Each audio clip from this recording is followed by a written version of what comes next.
ਨਾਮ ਸ੍ਰੀ ਵਾਹਿਗੁਰੂ ਸਾਹਿਬ ਜੀਓ। ਸੋ ਕਹੋ ਟਲ ਗੁਰੂ ਸੇਵੀਐ, ਅਹਨਿਸ ਸਹਿਜ ਸੁਭਾਇ।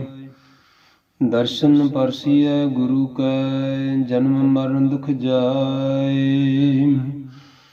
ਦਿਚੈ ਪੂਰਬ ਦੇਵਣਾ, ਜਿਸ ਦੀ ਵਸਤਾ ਤਿਸੈ ਘਰ ਆਵੈ। ਬੈਠਾ ਸੋਢੀ ਪਾਤਸ਼ਾਹ, ਰਾਮਦਾਸ ਸਤਿਗੁਰੂ ਕਹਾਵੈ। ਪੂਰਨ ਤਾਲ ਖਟਾਇਆ, ਅੰਮ੍ਰਿਤਸਰ ਵਿੱਚ ਜੋਤ ਜਗਾਵੈ। ਉਲਟਾ ਖੇਲਕ ਸਾਮੰਦਾ, ਉਲਟੀ ਗੰਗ ਸਮੁੰਦਰ ਸਮਾਵੈ। ਦਿੱਤਾ ਲਈਐ ਆਪਣਾ, ਅਣ ਦਿੱਤਾ ਕਛ ਹੱਥ ਨ ਆਵੈ। ਫਿਰ ਆਈ ਕਰ ਅਰਜਣੇ, ਪੁੱਤ ਸੰਸਾਰੀ ਗੁਰੂ ਕਹਾਵੈ।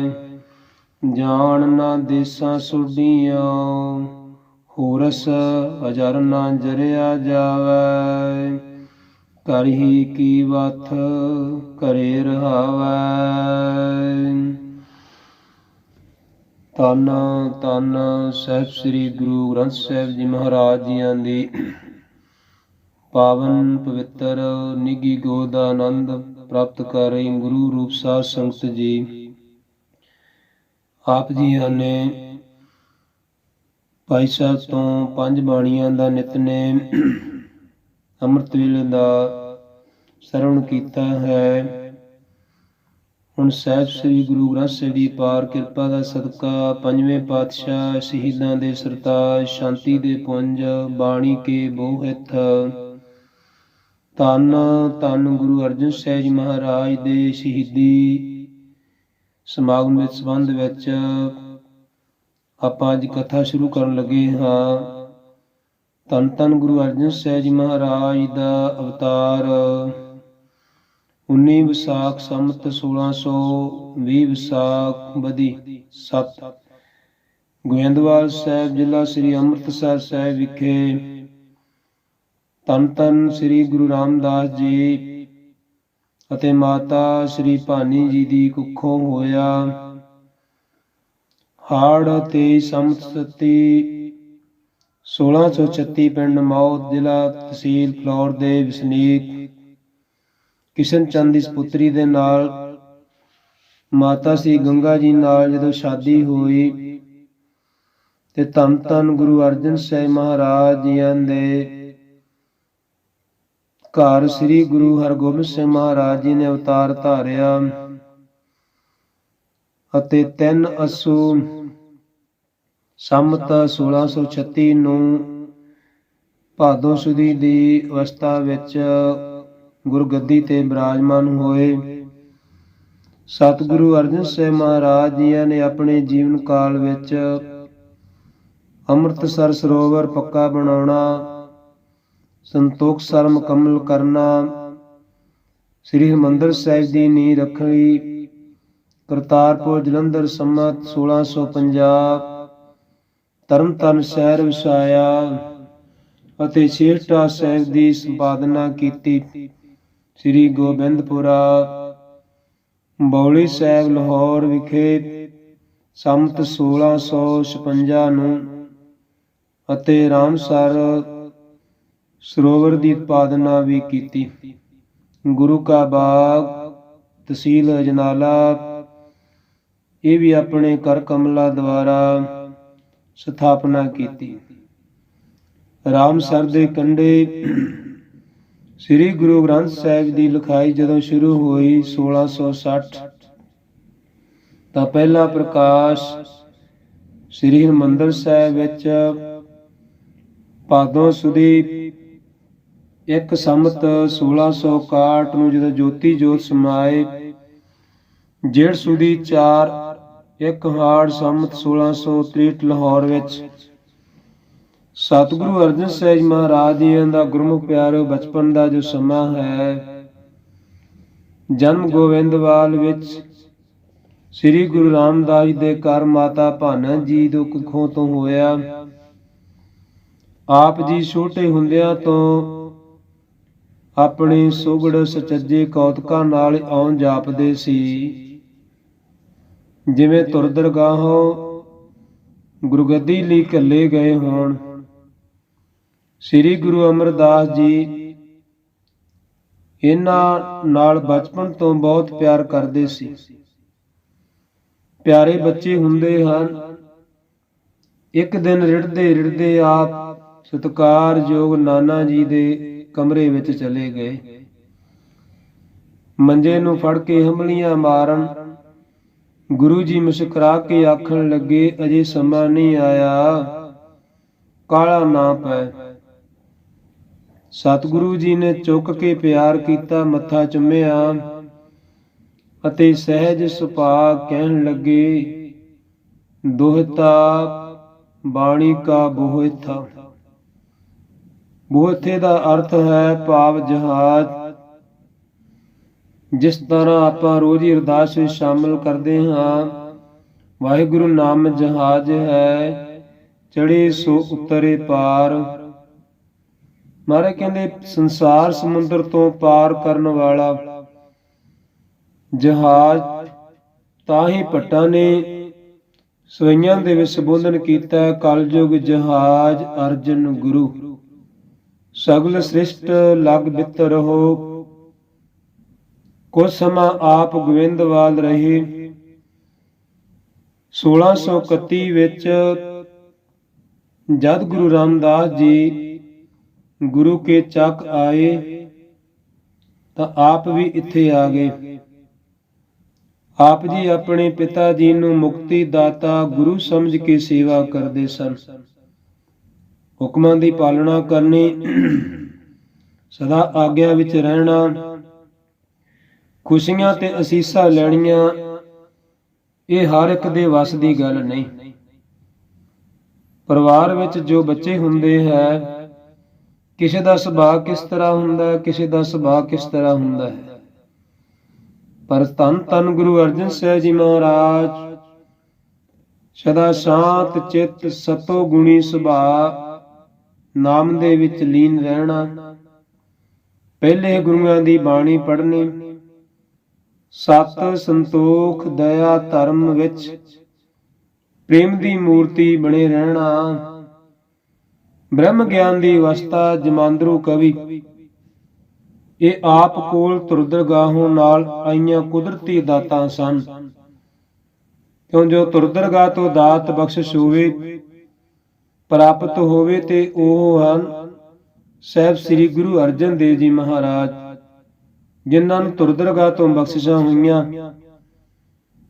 ਸਤਿਗੁਰੂ ਅਰਜਨ ਸਾਹਿਬ ਜੀ ਮਹਾਰਾਜ 16 ਸਾਲ ਦੀ ਉਮਰ ਵਿੱਚ ਆਪ ਭਰ ਜਵਾਨੀ ਵਿੱਚ ਸਨ ਤਾਂ ਆਪ ਜੀ ਦਾ ਵਿਆਹ ਮਊ ਪਿੰਡ ਦੇ ਰਹਿਣ ਵਾਲੇ ਕ੍ਰਿਸ਼ਨ ਚੰਦ ਜੀ ਦੀ ਸਪੁੱਤਰੀ ਸਤਿਕਾਰਯੋਗ ਗੰਗਾ ਦੇਈ ਦੇ ਨਾਲ 23 ਹਾੜ ਸੰਮਤ 1636 ਨੂੰ ਹੋਇਆ। ਇਹ ਪਿੰਡ ਜ਼ਿਲ੍ਹਾ ਜਲੰਧਰ, ਤਹਿਸੀਲ ਫਿਲੌਰ ਵਿੱਚ ਹੈ। ਆਪ ਦੇ ਘਰ ਸਮਾਂ ਪਾ ਕੇ ਬਾਬਾ ਬੁੱਢਾ ਜੀ ਦੇ ਵਰ ਨਾਲ 21 ਹਾੜ ਸੰਮਤ 1652 ਨੂੰ ਵਡਾਲੀ ਵਿਖੇ ਧੰਨ ਧੰਨ ਗੁਰੂ ਹਰਗੋਬਿੰਦ ਸਾਹਿਬ ਜੀ ਦਾ ਅਵਤਾਰ ਹੋਇਆ। ਸਤਿਗੁਰੂ ਅਰਜਨ ਦੇਵ ਜੀ ਮਹਾਰਾਜ ਜਦੋਂ ਲਾਹੌਰ ਤੋਂ ਸ੍ਰੀ ਗੁਰੂ ਰਾਮਦਾਸ ਜੀ ਦੇ ਤਾਏ ਦੇ ਪੁੱਤ ਭਰਾ ਭਾਈ ਸਹਾਰੀ ਮੱਲ ਜੀ ਰਾਮਦਾਸਪੁਰੇ ਆਏ ਨਾ, ਸੰਮਤ 1637 ਵਿੱਚ ਬੇਨਤੀ ਕੀਤੀ ਸਹਾਰੀ ਮੱਲ ਨੇ ਕਿ ਆਪ ਦੇ ਭਤੀਜੇ ਅਰਥਾਤ ਮੇਰੇ ਲੜਕੇ ਦੀ ਸ਼ਾਦੀ ਹੈ, ਤੁਸੀਂ ਮੇਰੇ ਨਾਲ ਘਰ ਵਿੱਚ ਦਰਸ਼ਨ ਦੇਣਾ। ਮਹਾਰਾਜ ਕਹਿਣ ਲੱਗੇ, ਇੱਥੇ ਜੋ ਸੇਵਾ ਆਰੰਭ ਕੀਤੀ ਹੋਈ ਹੈ ਉਸ ਨੂੰ ਛੱਡ ਕੇ ਜਾਣਾ ਮੁਸ਼ਕਲ ਹੈ। ਸਹਾਰੀ ਮੱਲ ਨੇ ਫਿਰ ਬੇਨਤੀ ਕੀਤੀ, ਕਿਸੇ ਲੜਕੇ ਨੂੰ ਭੇਜ ਦਿਓ, ਉਹ ਵੀ ਸਮਾਂ ਤਾਂ ਆਪ ਨੇ ਹੀ ਸੁਹਾਉਣਾ ਕਰਨਾ ਹੈ। ਗੁਰੂ ਮਹਾਰਾਜ ਨੇ ਪਿਰਥੀ ਚੰਦ ਨੂੰ ਬੁਲਾ ਕੇ ਆਖਿਆ, ਪਿਰਥੀ ਚੰਦ ਜੀ, ਤੁਸੀਂ ਲਾਹੌਰ ਆਪਣੇ ਸਤਿਕਾਰਯੋਗ ਤਾਇਆ ਜੀ ਦੇ ਨਾਲ ਵਿਆਹ ਤੇ ਚਲੇ ਜਾਓ।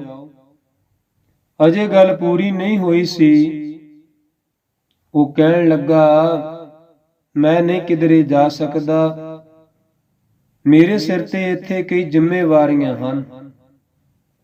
ਗੁਰਮੁਖ ਪਿਆਰਿਓ, ਇਹ ਦੁਨਿਆਵੀ ਕੰਮਕਾਰ ਵਿੱਚ ਬੜਾ ਚਾਤਰ ਸੀ, ਚਲਾਕ ਸੀ, ਤੇਜ ਤਰਾਟ ਸੀ। ਆਏ ਗਏ ਦੀ ਸੰਭਾਲ, ਆਮਦਨ ਖਰਚ, ਲੰਗਰ ਪਾਣੀ, ਸਾਰਾ ਪ੍ਰਬੰਧ ਦੇਖਭਾਲ ਦੀ ਆਪਣੀ ਨਿਗਰਾਨੀ ਵਿੱਚ ਰੱਖਣਾ।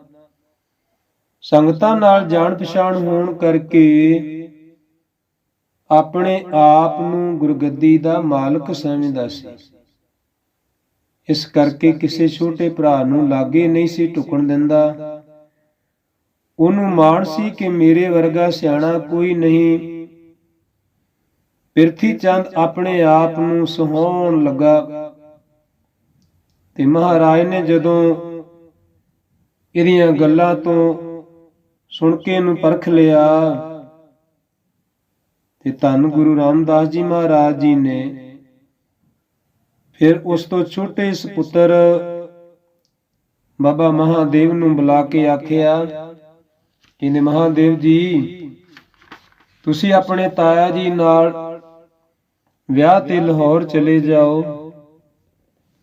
ਉਸ ਦਾ ਵੀ ਕੋਰਾ ਜਵਾਬ ਸੀ। ਭਾਈ ਮਹਾਦੇਵ ਕਹਿਣ ਲੱਗਾ, ਮੈਂ ਅਟੰਕ ਰਹਿਣ ਵਾਲਾ ਮਸਤਾਨਾ ਦੀਵਾਨਾ ਹਾਂ। ਇਹ ਦੁਨੀਆ ਦੇ ਸਾਕ ਸੰਬੰਧ, ਕਹਿੰਦਾ ਪਿਤਾ ਜੀ, ਕੂੜ ਦਾ ਪਸਾਰਾ ਹੈ। ਨਾਲੇ ਮੈਨੂੰ ਦੁਨੀਆ ਦੇ ਵਿਹਾਰਾਂ ਦਾ ਕੋਈ ਗਿਆਨ ਨਹੀਂ। ਇਸ ਵਾਸਤੇ ਮੈਂ ਇਸ ਜੰਜਾਲ ਦੇ ਵਿੱਚ ਨਹੀਂ ਫਸਣਾ ਚਾਹੁੰਦਾ। ਭਾਈ ਪਿਰਥੀ ਚੰਦ ਨੇ ਜਵਾਬ ਦੇ ਦਿੱਤਾ, ਮਹਾਦੇਵ ਨੇ ਜਵਾਬ ਦੇ ਦਿੱਤਾ। ਹੁਣ ਗੁਰਮੁਖ ਪਿਆਰਿਓ, ਵਾਰੀ ਆਈ ਸਭ ਤੋਂ ਛੋਟੇ ਪੁੱਤਰ ਦੀ। ਧੰਨ ਧੰਨ ਗੁਰੂ ਰਾਮਦਾਸ ਮਹਾਰਾਜ ਜੀ ਨੇ ਸਤਿਕਾਰ ਭਰੇ ਸ਼ਬਦਾਂ ਵਿੱਚ ਆਖਿਆ, ਸ੍ਰੀ ਅਰਜਨ ਦੇਵ ਜੀ, ਕਹਿੰਦੇ ਤੁਸੀਂ ਪੁੱਤਰ ਜੀ ਆਪਣੇ ਤਾਇਆ ਜੀ ਨਾਲ ਚਲੇ ਜਾਓ ਲਾਹੌਰ। ਉਹਨਾਂ ਦੇ ਪੁੱਤਰ ਦੀ ਸ਼ਾਦੀ ਹੈ, ਤੁਹਾਡੇ ਭਰਾ ਦੀ। ਕਹਿੰਦੇ ਸ਼ਾਦੀ ਦੇ ਸਾਰੇ ਸਮਾਗਮ ਜਾ ਕੇ ਤੁਸੀਂ ਪੂਰਾ ਪ੍ਰੋਗਰਾਮ ਬਣਾ ਕੇ ਚਲੇ ਜਾਓ ਤੇ ਵਿਆਹ ਭੁਗਤਾ ਕੇ ਫਿਰ ਚੂਨੇ ਮੰਡੀ ਆਪਣਾ ਸਥਾਨ ਹੈ ਲਾਹੌਰ ਵਿੱਚ, ਉੱਥੇ ਰਹਿ ਕੇ ਉਸ ਦੀ ਦੇਖਭਾਲ ਕਰਨੀ। ਸਿੱਖ ਸੰਗਤਾਂ ਵਿੱਚ ਗੁਰਮਤਿ ਦਾ ਪ੍ਰਚਾਰ ਕਰਨਾ। ਜਦੋਂ ਅਸੀਂ ਸੱਦਾਂਗੇ ਉਦੋਂ ਆ ਜਾਣਾ। ਗੁਰਮੁਖ ਪਿਆਰੋ, ਜਦ ਤੱਕ ਗੁਰੂ ਅਰਜਨ ਦੇਵ ਜੀ ਨੂੰ ਕਹਿਣ ਲੱਗੇ ਅਸੀਂ ਕੋਈ ਸੱਦਾ ਨਹੀਂ ਭੇਜਦੇਗੇ, ਉਹਨਾਂ ਚਿਰ ਉੱਥੇ ਹੀ ਟਿਕਣਾ। ਪਿਤਾ ਗੁਰੂ ਜੀ ਦਾ ਹੁਕਮ ਸੁਣ ਕੇ ਧੰਨ ਧੰਨ ਸ਼ਾਂਤੀ ਦੇ ਪੁੰਜ ਗੁਰੂ ਅਰਜਨ ਦੇਵ ਜੀ ਮਹਾਰਾਜ ਜੀ ਨੇ ਨਮਸਕਾਰ ਕੀਤੀ। ਆਪਣਾ ਸੀਸ ਸਤਿਕਾਰਯੋਗ ਪਿਤਾ ਗੁਰੂ ਰਾਮਦਾਸ ਜੀ ਦੇ ਚਰਨਾਂ ਤੇ ਟਿਕਾ ਕੇ ਆਗਿਆ ਦਾ ਪਾਲਣ ਕਰਦਿਆਂ ਤਿਆਰੀ ਕੀਤੀ। ਦੂਜੇ ਦਿਨ ਸਵੇਰੇ ਹੀ ਜਦੋਂ ਅੰਮ੍ਰਿਤ ਵੇਲੇ ਉੱਠੇ ਤੇ ਸਤਿਗੁਰੂ ਜੀ ਦੇ ਦਰਸ਼ਨ ਕਰਕੇ ਆਪਣੇ ਨੇਤਰਾਂ ਨੂੰ ਠੰਡਾ ਕੀਤਾ। ਕਿਉਂਕਿ ਜਿਸ ਤਰ੍ਹਾਂ ਅੱਜ ਵੀ ਆਪਾਂ ਨਤਮਸਤਕ ਹੁੰਨੇ ਆ ਧੰਨ ਧੰਨ ਗੁਰੂ ਗ੍ਰੰਥ ਸਾਹਿਬ ਜੀ ਮਹਾਰਾਜ ਜੀ ਨੂੰ, ਜੋ ਗੁਰੂ ਦਾ ਪਿਆਰਾ ਸੋ ਸਭਨਾ ਕਾ ਪਿਆਰਾ। ਆਪਾਂ ਗੁਰੂ ਗ੍ਰੰਥ ਸਾਹਿਬ ਤੇ ਭਰੋਸਾ ਰੱਖ ਕੇ ਪਹਿਲਾਂ ਹਾਜ਼ਰੀ ਗੁਰੂ ਘਰ ਲਾਉਣੀ, ਪ੍ਰਕਰਮਾ ਕਰਨੀਆਂ, ਗੁਰੂ ਜੀ ਦੇ ਦਰਸ਼ਨ ਕਰਕੇ ਉਸ ਤੋਂ ਬਾਅਦ ਆਪਾਂ ਆਪਣੇ ਦੁਨਿਆਵੀ ਕੰਮ ਕਾਰ ਕਰਦੇ ਹਾਂ। ਇਸੇ ਤਰ੍ਹਾਂ ਗੁਰੂ ਅਰਜਨ ਦੇਵ ਜੀ ਮਹਾਰਾਜ ਜੀ ਨੇ ਸਤਿਗੁਰੂ ਜੀ ਦੇ ਦਰਸ਼ਨ ਕੀਤੇ, ਸਿਰ ਝੁਕਾਇਆ, ਚਰਨ ਧੂੜ ਆਪਣੇ ਮਸਤਕ ਤੇ ਲਾਈ, ਅਰਦਾਸ ਕਰਕੇ ਆਗਿਆ ਲਈ, ਸਤ ਬਚਨ ਕਹਿ ਕੇ ਤੁਰ ਪਏ। ਜਦੋਂ ਲਾਹੌਰ ਪਹੁੰਚੇ ਤੇ ਤਾਇਆ ਜੀ ਦੀ ਲੜਕੇ ਦੀ ਸ਼ਾਦੀ ਦਾ ਕਾਰਜ ਭੁਗਤਾ ਕੇ ਚੂਨੇ ਮੰਡੀ ਆ ਗਏ। ਟਿਕਾਣੇ ਦੀ ਦੇਖਭਾਲ ਕੀਤੀ, ਕੀਰਤਨ ਸ਼ੁਰੂ ਹੋ ਗਿਆ। ਸੰਗਤਾਂ ਹੁਮ ਹੁਮਾ ਕੇ ਗੁਰੂ ਸਾਹਿਬਜ਼ਾਦੇ ਦਾ ਦਰਸ਼ਨ ਕਰਨ ਆਉਂਦੀਆਂ। 2 ਵੇਲੇ ਸਤਸੰਗ ਹੁੰਦਾ ਗੁਰਮੁਖ ਪਿਆਰੇ ਲਾਹੌਰ ਚੂਨਾ ਮੰਡੀ ਵਿਖੇ। ਕਈ ਮਹੀਨੇ ਗੁਜ਼ਰ ਗਏ। ਸੱਚੇ ਪ੍ਰੇਮੀ ਵਾਸਤੇ ਵਿਛੋੜਾ ਬੜਾ ਦੁਖਦਾਈ ਹੁੰਦਾ ਹੈ, ਕਿਉਂਕਿ ਬਾਣੀ ਦੇ ਵਿੱਚ ਪ੍ਰਮਾਣ ਹੈ, ਦਰਸ਼ਨ ਦੇਖ ਜੀਵਾਂ ਗੁਰ ਤੇਰਾ, ਪੂਰਨ ਕਰਮ ਹੋਏ ਪ੍ਰਭ ਮੇਰਾ। ਦਰਸ਼ਨਾਂ ਦੀ ਤਾਂਘ ਰੱਖਦੇ ਹੋਏ ਅੱਜ ਵੀ ਗੁਰੂ ਦੇ ਪਿਆਰੇ ਸਿੱਖ, ਗੁਰੂ ਤੇ ਭਰੋਸਾ ਰੱਖਣ ਵਾਲੇ, ਜਿੰਨਾ ਚਿਰ ਦਰਸ਼ਨ ਨਾ ਕਰ ਲੈਣ, ਨਿਤਨੇਮ ਪੂਰਾ ਨਾ ਕਰ ਲੈਣ, ਉਹਨਾਂ ਚਿਰ ਆਪਣੇ ਮਨ ਨੂੰ ਤਸੱਲੀ ਨਹੀਂ ਦੇ ਸਕਦੇ। ਇਸ ਤਰ੍ਹਾਂ ਜਦੋਂ ਕਈ ਮਹੀਨੇ ਸਮਾਂ ਗੁਜ਼ਰਿਆ ਤੇ ਸੱਚੇ ਪ੍ਰੇਮੀ ਵਾਸਤੇ ਵਿਛੋੜਾ ਸਦਾ ਦੁਖਦਾਈ ਹੁੰਦਾ ਹੈ। ਫਿਰ ਗੁਰੂ ਪਿਤਾ ਜੀ ਦਾ ਵਿਛੋੜਾ ਸਹਾਰਨ ਅਤੀ ਕਥਨ ਬੇਨਤੀ ਕੀਤੀ, ਪੱਤਰ ਲਿਖ ਕੇ ਭੇਜੇ ਤੇ ਗੁਰਮੁਖ ਪਿਆਰੋ 4 ਚਿੱਠੀਆਂ ਲਿਖੀਆਂ। ਜਦੋਂ ਪਹਿਲਾ ਚਿੱਠੀ ਲਿਖੀ, ਆਪਾਂ ਰੋਜ਼ ਪੜ੍ਹਦੇ ਆ, ਨਿਤਨੇਮ ਵਿੱਚ ਵੀ ਕਈ ਵਾਰੀ ਗੁਰਸਿੱਖ ਪੜ੍ਹਦੇ ਆ। ਪਹਿਲਾ ਜਦੋਂ ਸ਼ਬਦ ਲਿਖਿਆ ਨਾ, ਮੇਰਾ ਮਨ ਲੋਚੈ ਗੁਰ ਦਰਸ਼ਨ ਤਾਈ, ਬਿਲਪ ਕਰੇ ਚਾਤ੍ਰਿਕ ਕੀ ਨਿਆਈ, ਤ੍ਰਿਖਾ ਨ ਉਤਰੈ ਸ਼ਾਂਤ ਨ ਆਵੈ, ਬਿਨ ਦਰਸ਼ਨ ਸੰਤ ਪਿਆਰੇ ਜੀਓ, ਹਉ ਕੋਲੀ ਜੀਓ ਕੋਲ ਕਮਾਈ, ਗੁਰ ਦਰਸ਼ਨ ਸੰਤ ਪਿਆਰੇ ਜੀਓ। ਜਦੋਂ ਇਹ ਚਿੱਠੀ ਲਿਖੀ ਨਾ ਤੇ ਅੱਗੇ 1 ਨੰਬਰ ਅੰਕ ਪਾ ਦਿੱਤਾ ਤੇ ਰਹਾਓ ਦਾ ਵਿਸ਼ਰਾਮ ਦੇ ਕੇ, ਠਹਿਰਾਓ ਦੇ ਕੇ ਚਿੱਠੀ ਬੰਦ ਕਰ ਦਿੱਤੀ। ਇਹ ਪੱਤਰਕਾਰ ਸਿੱਖ ਜਿਹਦਾ ਨਾਮ ਹਲਕਾਰਾ, ਉਹ ਲੈ ਕੇ ਜਦੋਂ ਰਾਮਦਾਸਪੁਰ ਵਿਖੇ ਪੁੱਜਾ ਨਾ, ਉਸ ਕੋਲੋਂ ਪਿਰਥੀ ਚੰਦ ਨੇ ਇਹ ਪਹਿਲੀ ਚਿੱਠੀ ਪ੍ਰਾਪਤ ਕਰ ਲਈ। ਸਿੱਖ ਚਿੱਠੀ ਦੇ ਕੇ ਵਾਪਸ ਚਲਾ ਗਿਆ। ਚਿੱਠੀ ਗੁਰੂ ਮਹਾਰਾਜ ਜੀ ਨੂੰ ਨਾ ਦਿੱਤੀ। ਧੰਨ ਧੰਨ ਗੁਰੂ ਰਾਮਦਾਸ ਜੀ ਦੇ ਕੋਲੇ ਇਹ ਚਿੱਠੀ ਨਹੀਂ ਪਹੁੰਚੀ ਤੇ ਗੁਰੂ ਅਰਜਨ ਦੇਵ ਜੀ ਨੇ ਜਦੋਂ ਕੁਝ ਸਮਾਂ ਉਡੀਕ ਕੀਤੀ ਤਾਂ ਉਡੀਕ ਕਰਨ ਤੋਂ ਬਾਅਦ ਦੂਜੀ ਪੱਤਰਕਾ ਲਿਖੀ, ਜਿਸ ਵਿੱਚ ਆਖਿਆ, ਤੇਰਾ ਮੁਖ ਸੁਹਾਵਾ ਜੀਓ, ਤੇਰਾ ਮੁਖ ਸੁਹਾਵਾ ਜੀਓ, ਸਹਿਜ ਧੁਨ ਬਾਣੀ, ਚਿਰ ਹੋਆ ਦੇਖੈ ਸਾਰੰਗ ਪਾਣੀ, ਤਨ ਸੋ ਦੇਸ ਜਹਾਂ ਤੂੰ ਵਸਿਆ, ਮੇਰੇ ਸੱਜਣ ਮੀਤ ਮੁਰਾਰੇ ਜੀਓ, ਹਉ ਕੋਲੀ ਹਉ ਕੋਲ ਕਮਾਈ, ਗੁਰ ਸੱਜਣ ਮੀਤ ਮੁਰਾਰੇ ਜੀਓ। ਇਹ ਚਿੱਠੀ ਜਦੋਂ ਬੰਦ ਕਰਨ ਲੱਗੇ ਨਾ, ਧੰਨ ਗੁਰੂ ਅਰਜਨ ਦੇਵ ਜੀ ਮਹਾਰਾਜ ਰਹਾਓ ਵਾਲਾ ਬੰਦ ਲਾ ਕੇ ਤੇ ਅੰਕ ਨੰਬਰ 2 ਪਾਤਾ। ਇਹ ਪੱਤਰਕਾ ਲੈ ਕੇ ਸਿੱਖ ਫਿਰ ਜਦੋਂ ਲਾਹੌਰ ਤੋਂ ਗੁਰੂ ਕੇ ਚੱਕ ਲਈ ਇੱਥੇ ਪੁੱਜਿਆ ਨਾ, ਤਾਂ ਪਿਰਥੀ ਚੰਦ ਨੇ ਤਾੜ ਲਿਆ। ਝੱਟ ਅੱਗੇ ਵੱਧ ਕੇ ਚਿੱਠੀ ਲੈ ਲਈ ਤੇ ਚਲਾ ਗਿਆ। ਥੋੜੀ ਦੇਰ ਬਾਅਦ ਆ ਕੇ ਕਿਹਾ, ਅਰਜਨ ਨੂੰ ਕਹਿਣਾ, ਪਿਤਾ ਜੀ ਕਹਿੰਦੇ ਹਨ ਅਜੇ ਉੱਥੇ ਹੀ ਰਹਿਣਾ, ਆਪੇ ਬੁਲਾ ਲਵਾਂਗੇ। ਜਦੋਂ ਸਿੱਖ ਨੇ ਦੱਸਿਆ ਨਾ, ਉਸੇ ਤਰ੍ਹਾਂ, ਪਰ ਜਦੋਂ ਦੂਜੀ ਚਿੱਠੀ ਦਾ ਵੀ ਜਵਾਬ ਨਾ ਗਿਆ ਗੁਰੂ ਅਰਜਨ ਦੇਵ ਜੀ ਦੇ ਕੋਲ, ਪਰ ਵਿਛੋੜੇ ਦੇ ਵਿੱਚ ਬਹਿਬਲ ਹੋਏ ਕਿਵੇਂ ਚੁੱਪ ਰਹਿੰਦੇ, ਕਿਵੇਂ ਮਨ ਵਿੱਚ ਧੀਰਜ ਕਰਦੇ, ਕਿਵੇਂ ਆਪਣੇ ਆਪ ਨੂੰ ਹੌਸਲਾ ਦਿੰਦੇ। ਕਹਿੰਦੇ ਸਤਿਕਾਰਯੋਗ ਪਿਤਾ ਜੀ ਦਾ ਦਰਸ਼ਨ ਕੀਤਿਆਂ ਬਹੁਤ ਸਮਾਂ ਹੋ ਗਿਆ। ਮਨ ਵਿੱਚ ਤੀਬਰਤਾ ਲੱਗੀ ਹੈ, ਤੜਪ ਲੱਗੀ ਹੈ। ਤੇ ਤੀਜੀ ਪੱਤਰਕਾ ਲਿਖਦੇ ਹਨ। ਧੰਨ ਗੁਰੂ ਅਰਜਨ ਦੇਵ ਜੀ ਮਹਾਰਾਜ ਕਹਿੰਦੇ, ਇੱਕ ਘੜੀ ਨਾ ਮਿਲਤੇ ਤਾਂ ਕਲ ਯੁਗ ਹੋਤਾ, ਹੁਣ ਕਦ ਮਿਲੀਐ ਪ੍ਰਿਆ ਤੁਧ ਭਗਵੰਤਾ, ਮੋਹਿ ਰਹਿਣ ਨਾ ਵਿਹਾਵੈ ਨੀਂਦ ਨ ਆਵੈ, ਬਿਨ ਦੇਖੇ ਗੁਰ ਦਰਬਾਰੇ ਜੀਓ, ਹਉ ਕੋਲੀ ਜੀਉ ਕੋਲ ਕਮਾਈ, ਤਿਸ ਸੱਚੇ ਗੁਰ ਦਰਬਾਰੇ ਜੀਓ।